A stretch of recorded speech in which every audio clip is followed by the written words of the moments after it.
এই মুহূর্তে সব করতে বড় খবর অলিলুল পিয়াদা। আপনারা জানেন যে আব্বাস সিদ্দিকী ভাইজান 15 আগস্ট জলসায় যাবে ক্যানিং পূর্বে। সেখানে অলিলুল পিয়াদা বলছে এখানে এসে ধর্মই প্রচার না করে রাজনীতি প্রচার কেন করছে। তো সেখানে অলিলুল পিয়াদা আব্বাসকে নিয়ে নওশাদকে নিয়ে অনেক রকম কথা বলেছে, সে বিতর্কে আমি যাচ্ছি না।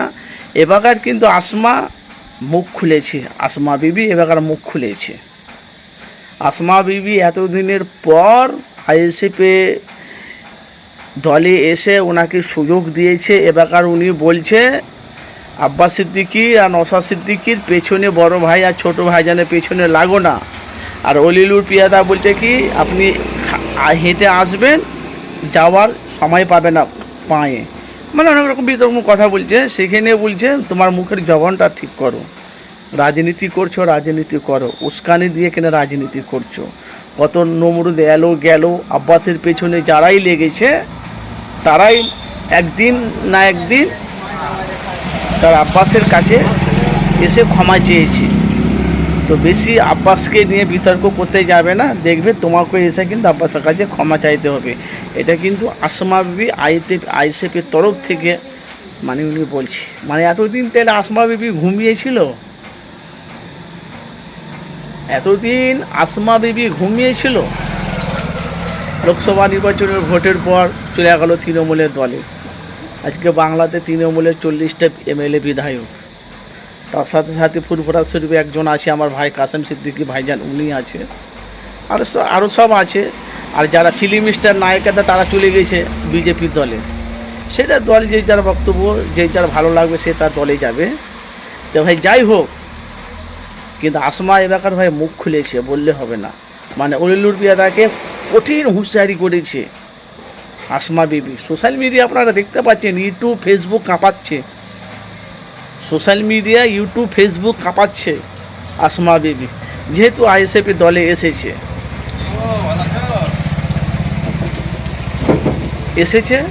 এলাকা কিন্তু বলা বলি কথা, লড়াইটা কিন্তু এলাকা জোরদার হবে।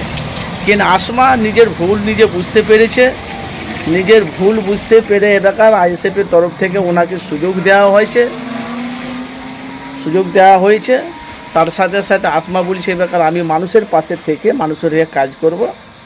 এলাকার কিন্তু লড়াইটা যারা আমরা একা একা দেখতে পাচ্ছি, আইএসএফের তরফ থেকে অনেক নেত্রীরা তারা এলাকার মানে পঞ্চায়েত ভোটে লড়বে, অনেক জায়গাতে পার্টি অফিসে তাদেরকে নেতৃত্ব করা হয়েছে। তো ভাই যাই হোক, একদম অলিলুলকে কড়া আক্রমণ করলো আসমা বিবি, অলিলুল পিয়াদাকে কড়া আক্রমণ করলো আসমা বিবি। কেন এটাই নিয়ে এখন বাংলায় বিভিন্ন রকম চর্চা চলছে, বিভিন্ন রকম তারা বক্তব্য চলছে। আর আপনারা জানেন যে ক্যানিং পূর্বে ওটা হচ্ছে শওকত মোল্লার এলাকা, ক্যানিং পূর্বে শওকত মোল্লার এলাকা। আর শওকত মোল্লার স্টাইলে আব্বাস সিদ্দিকীকে আক্রমণ করছে। আপনারা জানেন যে এখন বলা বলি কথা, শওকত মোল্লা এখন জেলে আছে, ছুটি তো পাবে, কাজ হোক কাল হোক ছুটি তো অবশ্যই পাবে, সেটা আলাদা ব্যাপার, সেটা তার পার্সোনাল ব্যাপার।